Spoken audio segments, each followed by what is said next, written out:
નમસ્કાર વિદ્યાર્થી મિત્રો, હું કૃષ્ણ કરવતિયા સ્વનિર્ભર પ્રાથમિક શાળાથી. કેમ છો બાળકો? બધા મજામાં છો ને? ધોરણ 6 વિષય હિન્દીની આ વિડીયોમાં હું તમારું સ્વાગત કરું છું. બાળ મિત્રો, આપણે આપણા અભ્યાસ તરફ આગળ વધીએ એ પહેલાં તમને યાદ કરાવી દઉં કે આના પહેલાંની વિડીયોમાં આપણે શું શીખી ગયા હતા. આના પહેલાંની વિડીયોમાં આપણે આપણી કવિતા 2 એક જગત એક લોકના એક વાક્યના પ્રશ્નોના જવાબ શીખ્યા હતા. આજે આપણે આપણી આ વિડીયોમાં અભ્યાસના નિમ્નલિખિત પ્રશ્નો જે ઉત્તર દીજીએ, જે અભ્યાસના પ્રશ્નોના ઉત્તર છે એને સમજીશું. તો ચાલો હવે આપણે अपना अभ्यास तरफ आगे बढ़िए. तो चलो बच्चों, अब हम हमारी कविता की ओर चलते हैं. कविता 2 एक जगत एक लोक. तो चलो बच्चों, आज हम हमारी कविता के जो अभ्यास में प्रश्नों के उत्तर दिए हैं उसको समझते हैं. हमारा पहला प्रश्न है, अभ्यास में पहला प्रश्न है, एक जगत एक लोक ऐसा कवि ने क्यों कहा है. तो बच्चों, जब हमने कविता को देखा था और उसे समझा था, उसके भावार्थ को, तब मैंने आपको बताया था कि एक जगत एक लोक ऐसा कवि ने क्यों कहा है. यह संसार एक मानव लोक है. एक ही चंद्रमा सारे संसार में अपनी चांदनी फैलाता है और एक ही सूर्य सारे संसार को प्रकाशित करता है. दुनिया के सभी लोग एक ही धरती पर और एक ही आसमान के नीचे रहते हैं. इसलिए कवि ने एक जगत एक लोक कवि कहते हैं. दूसरा प्रश्न है हमारा, एक रक्त का अर्थ समझाइए. बच्चों, हमने कविता में देखा था एक रक्त यानी सभी मानव जाति के रक्त का रंग एक ही है. किसी भी व्यक्ति के रक्त का रंग अलग अलग नहीं होता है. तो हमारे प्रश्न का उत्तर ऐसा बनेगा, मनुष्य चाहे किसी भी देश, जाति और धर्म का हो, उसके रक्त का रंग लाल ही होता है. इससे साबित होता है कि पूरी मनुष्य जाति एक है. भले ही हमारे रूप रंग भिन्न हो, पर भीतर से हम सब एक है. तीसरा प्रश्न, हमारा धर्म क्या होना चाहिए.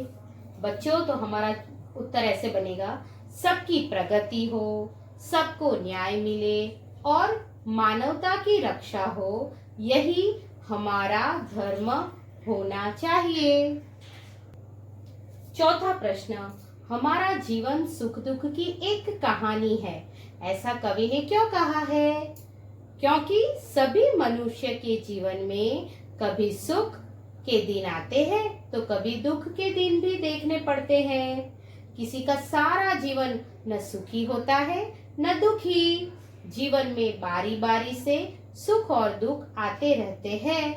इसलिए कवि ने कहा है कि हमारा जीवन एक सुख दुख की कहानी है. बच्चों, हमारी किताब में अभ्यास में प्रश्न 3 है, उदाहरण के अनुसार निर्देशित वर्ण से शुरू होने वाले शब्द बनाइए.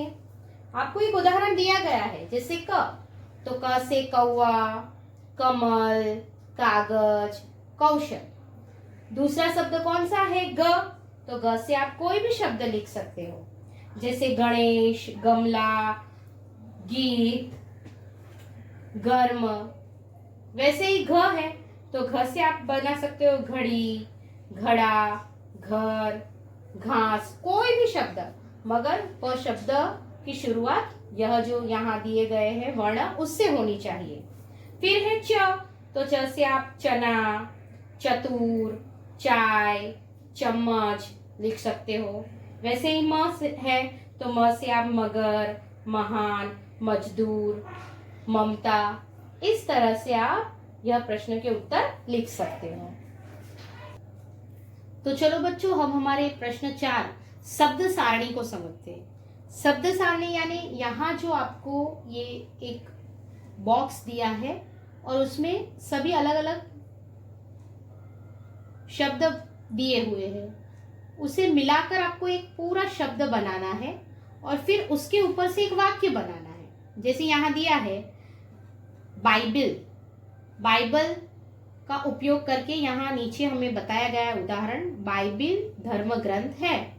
वैसे ही आप अलग अलग शब्द बना सकते हैं। जैसे मैं यहाँ एक शब्द ले रही हूं तो पूरा शब्द बनता है पारसी,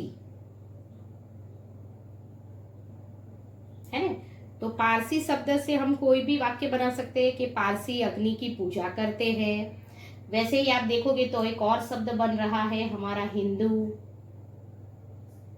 तो हिंदू का उपयोग करके हम वाक्य बना सकते हैं कि हिंदू मंदिर में जाते हैं, बराबर। आगे है, आप देखोगे तो आपको पता चलेगा कि दूसरा कौन सा शब्द बनता है। तो यहाँ एक कोने में देखते हो तो हमें एक और शब्द मिल रहा है मस्जिद। तो हम लिख सकते हैं कि मुसलमान लोग मस्जिद में नमाज पढ़ने जाते हैं, बराबर।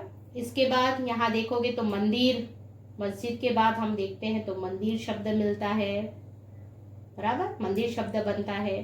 तो मंदिर में हिंदू लोग पूजा करने जाते हैं, ऐसे वाक्य बना सकते हो, या आप कोई भी वाक्य बना सकते हो, लेकिन उसमें यह शब्द आना चाहिए, बराबर।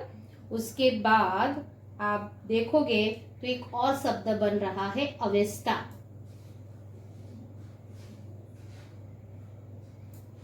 अवेस्ता पारसियों का धर्म ग्रंथ है बच्चों, इसलिए अवेस्ता शब्द का वाक्य हम ऐसे बनाएंगे कि अवेस्ता पारसियों का धर्म ग्रंथ है।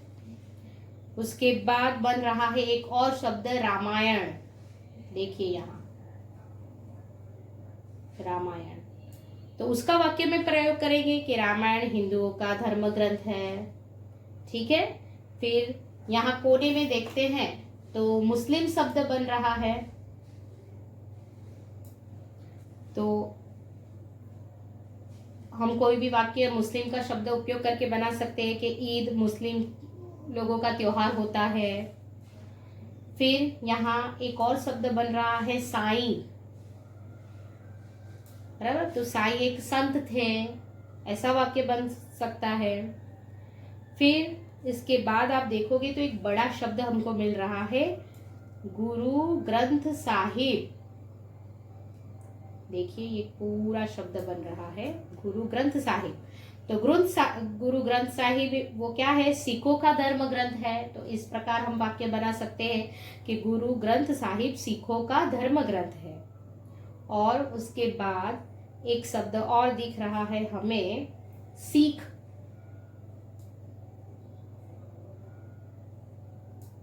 तो सिख जो है वो गुरुद्वारा में जाते हैं। सिख लोग जो होते हैं वह कहाँ जाते हैं, गुरुद्वारा में। और दूसरा शब्द बनता है महाभारत। बच्चों ये देखो यहाँ पूरा एक शब्द बन रहा है महाभारत, बराबर। तो महाभारत के लिए हम अगर वाक्य बनाएंगे तो लिख सकते हैं कि महाभारत महाकाव्य है। इस तरह से हम शब्द बनाकर उसका हमें वाक्यों में प्रयोग करना है। तो इस तरह से आपको यह शब्द बनाने हैं और फिर उसका वाक्य में प्रयोग करना है। प्रश्नों के उत्तर और यह जो शब्द सारणी है इसका लेखन मैं अपने व्हाट्सएप ग्रुप में रखूंगी। आपको वह देखकर अच्छे से अपनी नोटबुक में उतारना है। इसके आगे के प्रश्न अब हम हमारी अगली वीडियो में देखेंगे। तो नमस्कार बच्चों।